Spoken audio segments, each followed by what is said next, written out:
পূর্ব মেদিনীপুরের পাঁশকুড়া থানার অন্তর্গত জিয়াদা গ্রামের ১৬ নম্বর জাতীয় সড়কে এক মর্মান্তিক পথ দুর্ঘটনার ঘটনা ঘটে। জখম হয় ৪ জন। আজ সকাল ৯টা ৩০ মিনিট নাগাদ খড়গপুরগামী একটি কন্টেনার নিয়ন্ত্রণ হারিয়ে ৩টি দোকানে ধাক্কা মারে। এই ঘটনায় ৪ জন গুরুতর জখম হয়েছে বলে জানা গিয়েছে। আহতদের পাঁশকুড়া সুপার স্পেশালিটি হাসপাতালে চিকিৎসার জন্য পাঠানো হয়।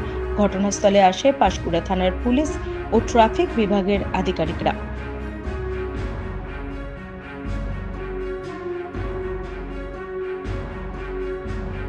অ্যাকচুয়ালি অ্যাক্সিডেন্টগুলো হওয়ার কারণে যেটা বুঝতে পারছি যে গাড়িগুলো এমন ব্যারিকেডগুলো এমনভাবে টার্নিংয়ে দেওয়া আছে যে বড় বড় লরিগুলো ঘোরাতে খুবই অসুবিধা হচ্ছে, সেই জন্য অ্যাক্সিডেন্টের কারণগুলো হচ্ছে। কিন্তু এটাই কিন্তু বাস্তব, মানে ব্যারিকেডগুলো এমনভাবে দিতে হবে যাতে গাড়িটা অতিরিক্ত অসুবিধা না হয়। বড় বড় লরি টার্নিংটা টোটোর কি ফটো গাড়ি সোজা এসে ব্র্যাকেটের জন্য টার্নিং না নিতে পেরে সোজা এসে দোকানে ঢুকে গিয়েছে।